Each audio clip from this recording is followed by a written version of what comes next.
Television पर देखिए काल का पाताल लोक।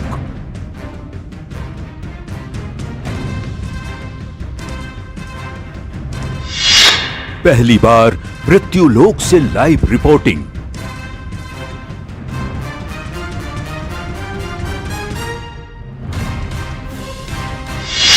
मौत के खदान में उतरने को कौन करता है विवश।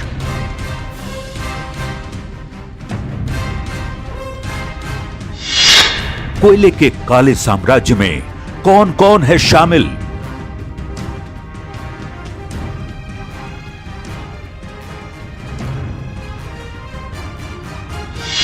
ग्रामीणों की मौत पर मौन क्यों रहता है शासन और समाज।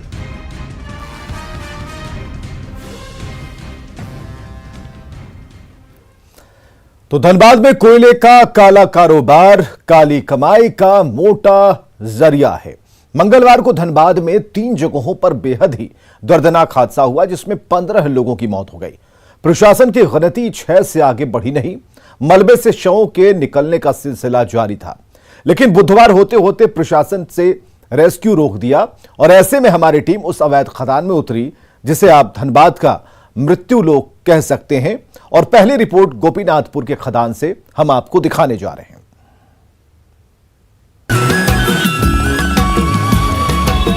काले हीरे का सबसे मशहूर शहर धनबाद, जहां हर ओर कोयला ही कोयला है और यही कोयला यहां के लोगों के लिए काल बन चुका है। चंद पैसों की लालच में लोग नियम कायदे भूल जाते हैं कि अवैध खदान साक्षात मृत्युलोक है। भूल जाते हैं कोयले का सिंडिकेट उनकी जान की परवाह नहीं करता। धनबाद में कोयले के अवैध खनन से सरकार को हर महीने अरबों रुपए के राजस्व का नुकसान हो रहा है। हर महीने कोयले के अवैध खनन में लोग मर रहे हैं, एक के बाद एक मौत हो रही है। धनबाद में लाशों पर कोयले का काला साम्राज्य बना है। टीवी इतिहास में पहली बार कोयले के उस मृत्युलोक में हम आपको लेकर जा रहे हैं, जहां ग्रामीणों की न जाने कितनी लाशें दबी पड़ी हुई हैं। ऐसा हम इसलिए कह रहे हैं क्योंकि यहां पर मरने वालों को कभी बाहर नहीं निकाला जाता। निरसा विधानसभा क्षेत्र फिर से एक बार चर्चा में है और ये चर्चा अवैध उत्खनन के दौरान 15 लोगों की मौत के बाद से शुरू हो चुकी है। मैं उसी अवैध उत्खनन स्थल पर, या यूं कहें कि जो मौत के खदान हैं, अवैध उत्खनन खदान हैं, मैं उसके अंदर हूं। ये पहली बार आप देख सकते हैं कि किस तरह से अंदर कोयला काटने का काम चलता है। ये अंदर की तस्वीर है। जितना अंदर आप जाएंगे, ये खोह, ये अंदर, ये गुफा इस बात का संकेत है कि लोग अंदर में किस तरह से कोयले की कटाई करते हैं। शिफ्ट लगती है। आपको जानकर ये हैरानी होगी कि जिस तरह से अलग अलग, अगर आप जो कोयलियरी की बात करें, संस्थान की बात करें, जहां पर लोग शिफ्ट में काम करते हैं, ठीक उसी तरह ऐसे अवैध खदानों में भी ग्रामीणों के द्वारा शिफ्ट के जरिए कोयला काटा जाता है। अंदर की तस्वीर इतनी भयानक है कि आप अंदर जब जैसे जैसे अंदर जाएंगे, आपके रोंगटे खड़े हो जाएंगे। अंदर चाहे वो बोरियों की बात करें, जो कोयले काटे गए हैं उसके निशान की बात करें, हर चीज साफ तौर पर दिख रही है। लेकिन जिला प्रशासन हो या सरकार हो या ईसीएल हो, उनको ये तस्वीरें नहीं दिखती हैं। वो जब इस तरह की घटना घटती है, उसके बाद इस बात से इनकार कर देते हैं कि इस तरह की कोई घटना उनकी जानकारी में नहीं है। हम बहुत सारे ऐसे अंदर जो खदान तैयार किए गए हैं, जो कोयला काटने वाले जो जगह हैं, वहां की तस्वीरें आप तक पहुंचाएंगे। और ये तस्वीरें, यकीन मानिए, ये पहली बार है जब अवैध उत्खनन स्थल, जो खदान जिसको कहते हैं, जो मौत के खदान हैं, इस तरह के मौत के खदान की तस्वीरें हम आप तक पहुंचा रहे हैं कि लोग जब कोयला काटना शुरू करते हैं, बड़े बड़े इस तरह के जो माइंस है, वहां की क्या तस्वीरें होती हैं।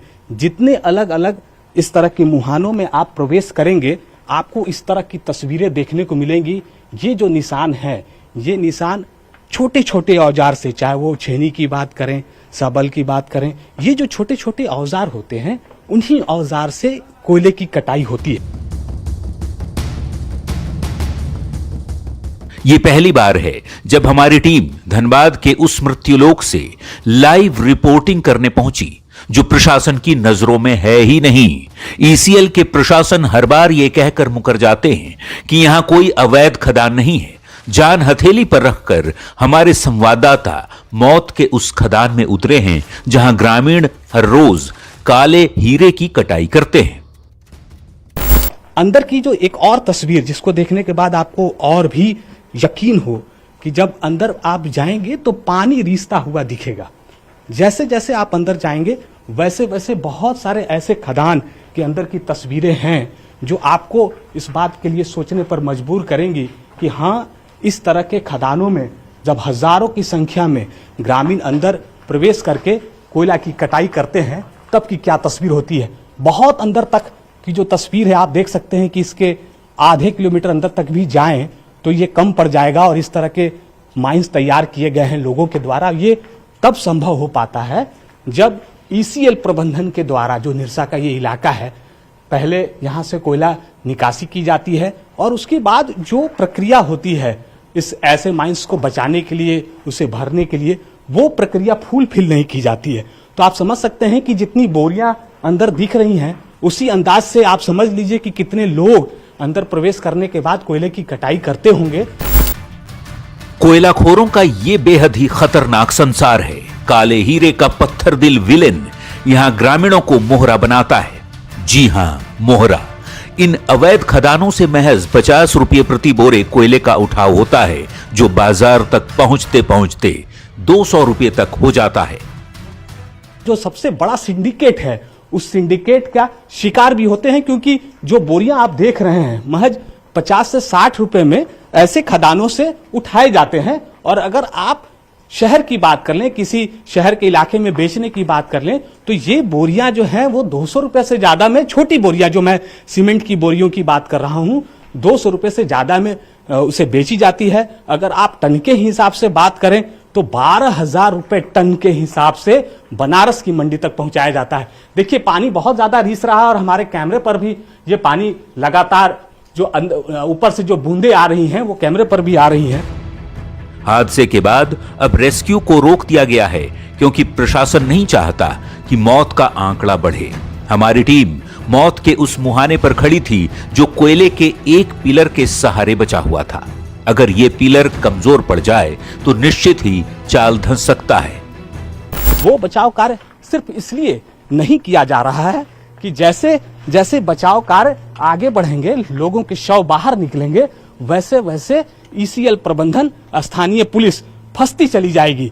इसलिए यहां बचाव कार्य को रोक दिया गया है। देखिए, जो सामने एक पिलर आपको मैं दिखाना चाहूंगा, उस पिलर के ही सहारे ऊपर का हिस्सा है।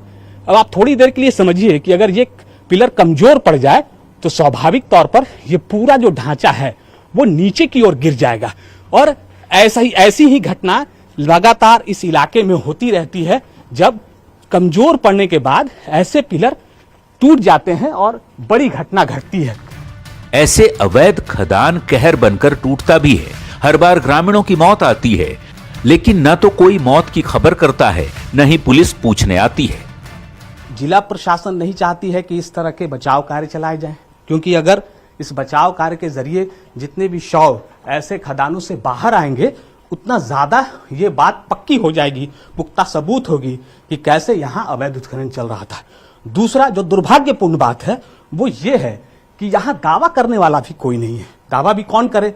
जो लोग यहां पर ग्रामीण आते हैं कोयला काटने के लिए, अगर उनके परिवार की तरफ से कोई मिसिंग का दावा किया जाता है, कोई ये कहता है कि हमारी माँ, हमारे पिता, हमारे भाई अगर इसके अंदर दबे हुए हैं, तो सबसे पहले उस परिवार पर प्राथमिकी दर्ज होगी।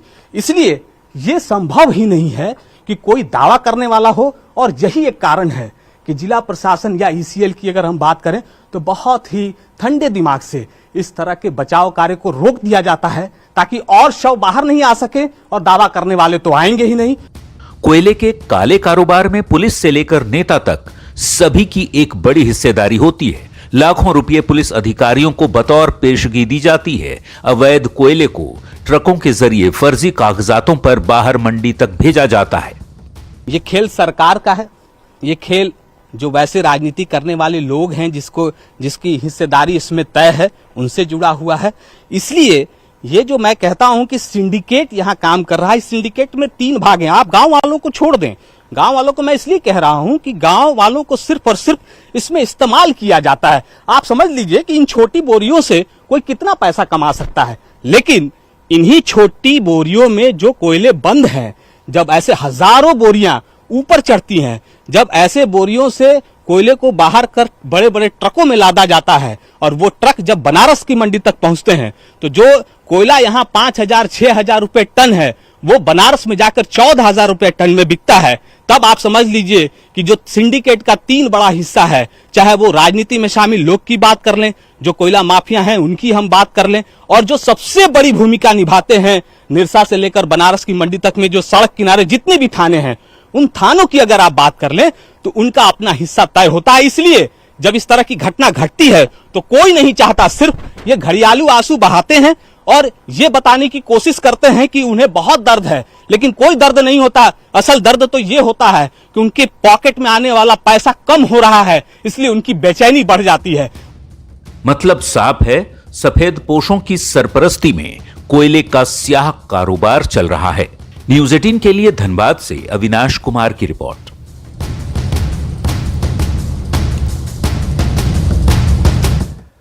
तो धनबाद में कोयले का अवैध खनन का धंधा कोई नया नहीं है। राज्य में सरकार चाहे जिस किसी की भी हो, ईसीएल का महाप्रबंधक चाहे जो कोई भी हो, कोयला खदानों के मुहाने कोयला माफियाओं के इशारे से खुलते हैं और बंद होते हैं, और इस बात का यह खुलासा कर रहा है कोल माफिया, सफेदपोश और पुलिस प्रशासन के कामकाज पर यह सबसे बड़ा खुलासा है।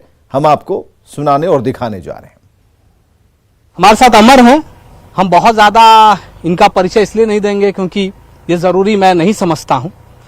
अमर, हमको ये बताइए, अगर ये पीछे माइंस है, हम इसी को उदाहरण के स्वरूप में रखें, यहाँ अगर गांव के लोग आए, कैसे होती है? ये तो सपाट दिख रहा है अभी फिलहाल, कैसे आप लोग शुरुआत करते हैं? शुरुआत होगा ही आगे, इसको 3 फीट हम लोग दरवाजा काटेंगे। दरवाजा मतलब मुहाना? हाँ, ठीक। उसके बाद हर 4 से 5 फीट में पिलर छोड़ा जाता है। 4 से 5 फीट में? हाँ, पिलर छोड़ेगा। अच्छा, उस पिलर की भरोसे में आदमी काम करता है। अच्छा, जिस दिन वो पिलर गिर गया, हाँ। समझिएगा आदमी नहीं जाएगा। फिर मेन खेला इसका पिलर रहेगा है। तो यानी अभी जो घटना घटी वहाँ जरूर पिलर कमजोर हो गया? पिलर कमजोर हो गया है, इसलिए ये घटना घटी है। दीवार ठोक के बता देगा यहाँ कितना माल निकलेगा। मतलब 6 नहीं ठोकेगा, पता चल जाएगा? पता कर लेगा लोग। अच्छा, ये जो आप बोल रहे हैं पिलर, पिलर कितना चौड़ाई उसका कुछ? इसका कोई सीमा नहीं होता है। अच्छा, इसका कोई सीमा नहीं। आप 10 फीट छोड़ सकते हैं, 10 फुट का छोड़ सकते हैं, 20 फुट का छोड़ सकते हैं, 3 फुट का छोड़ सकते हैं। जैसा चाल रहता है वैसा छूटता है। किसी को 50 थोड़ा काटना, किसी को 40 थोड़ा काटना है। एक दिन में? एक दिन में वो लोग काट देगा। ये ट्रेंड रहते हैं सर? ट्रेंड किया रहता है इसमें। उसको मलकट्टा? हाँ, मलकट्टा बोलते हैं। हम लोग मलकट्टा बोले तो सही होगा। हाँ, मलकट्टा बोलते हैं। गांव वाले लोग दिन भर में कितना करते हैं? बोल रहे हैं 10-15 बोरा ही कर पाते हैं। गाँव वाले लोग ज्यादा भी नहीं कर पा रहे, इसलिए कि बाहर से जब लेबर आ गए हैं ना, तो जगह कम है। जगह तो उतना है नहीं, जगह 50 आदमी के 500 आदमी है। 500 आदमी है तो जितना जगह होता है ना काम कीजिएगा, बस जगह के अनुसार ही गाँव वाले कम ही कर पा रहे हैं। मतलब एक टीम जो है सिर्फ कोयला काटती है, दूसरा टीम होगा उसको ऊपर फेंक देगा, तीसरा टीम पहुंचाने का काम करता है। मतलब 3 भाग है? 3 भाग है। और इसमें फिर जो खरीदने वाला है, पैसा कौन देगा आपको? आपको पैसा कौन देता है? साइकिल वाला। अच्छा, मतलब हम ये कह रहे हैं कि एक जो कोयला काटा वो साइकिल वाला को बेचा, और साइकिल वाला फिर जो है वो ट्रक वाला को बेचेगा, या जो माफिया है उसको बेचेगा, डिपो में बेचेगा, भट्टा में बेचेगा। जैसे ये ईसीएल का एरिया है, तो उसका लोग नहीं आता, CISF का हो या ईसीएल का गार्ड आता है, कभी कभी रेड मार्क ले जाता है अपना दिखाने के लिए, कभी खाना वाला दिखाने के लिए। हाँ, तो सबका बंधा हुआ है, सबको पसंद से बंधा हुआ है। आप लोग को देना पड़ता है कि ऊपर वाला लोग संभाल लेता है? संभाल लेता है, हम लोग उसमें कोई रोल नहीं है। आप लोग कोई नहीं, जो बड़ा माफिया है वो लोग संभालेगा? वो सब संभाल लेगा। और ये राजनीतिक दल वाला को कोई वही लोग संभालता है या उसको? उसको हमारा बारे नॉलेज, लोकल वाला लोग ना, उसका बारे में हमको नॉलेज। कोल माफिया और सफेदपोश की सांठगांठ से धनबाद में ऐसे कई मौत के खदान हैं जहां जिंदगी दम तोड़ देती है, लेकिन सरकार और प्रशासन की खामोशी नहीं टूटती। धनबाद का एक और मृत्युलोक।